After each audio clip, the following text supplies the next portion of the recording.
After our olive oil comes home from the mill, it's time for the best bruschetta that's possible with the new olive oil.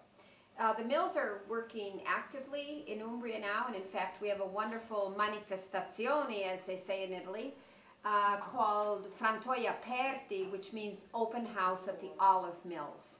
And one can visit the olive oil mills in their operational phases throughout November in Gualdo Cattaneo, near Spoleto, near Assisi, near Trevi, near Spello, and see the pressing process, taste wonderful bruschetta. I'm making some bruschetta now.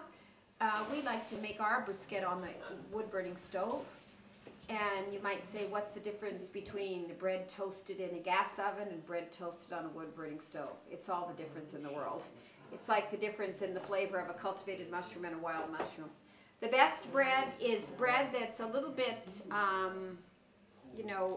exactly fresh, day-old bread that'll toast more quickly. This is the bread of Umbria. It's saltless due to the papal salt tax of 1540. The Pope taxed the salt, so the people said, who cares? They stopped putting salt in their bread, they'd never put it back in. Can we get saltless bread at Umbria at the grocery store? Sure. Do we? No. Why not? Why eat foreign food? We like our own bread. But the saltless bread works very well with the wonderful prosciutto, capocollo, salami, for which Umbria is known, as well as the sheep's milk cheeses, pecorino, which have a lot of salt.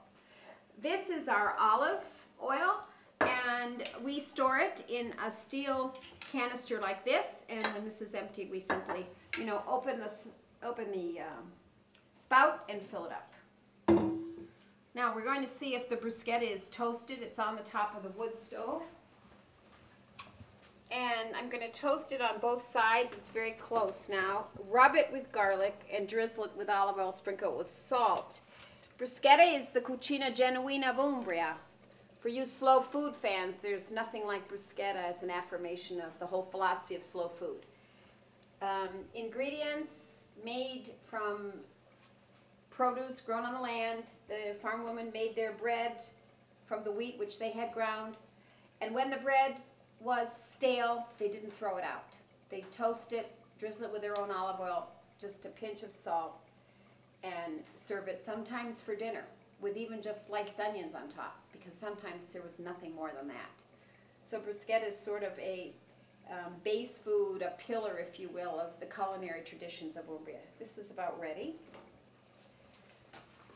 So now we're just going to take the garlic clove, rub it.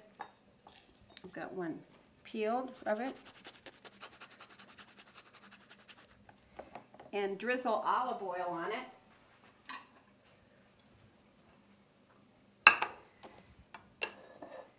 And then add a pinch of salt.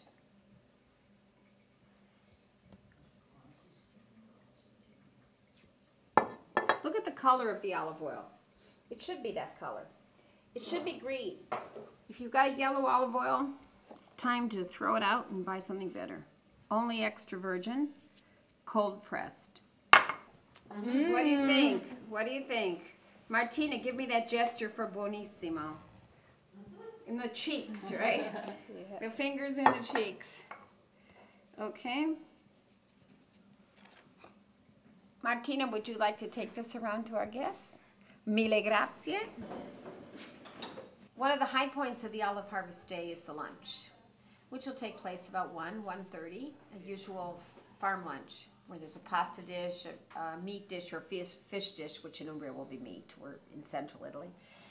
And the contorni, the side dishes, and the dessert. And because the farm women are out in the fields picking the olives with the other people, the meal is done often the day before the sugo is made. And one of our favorite sugos is the sugo typical of Umbria with different meats in it, which will flavor the sugo and serve as a second course. So again, one of the joys of the olive day is being together with family and friends, and olive oil in this case acts as a bonding. Franci, dove il bicchiere? Salute, salute. Com'è?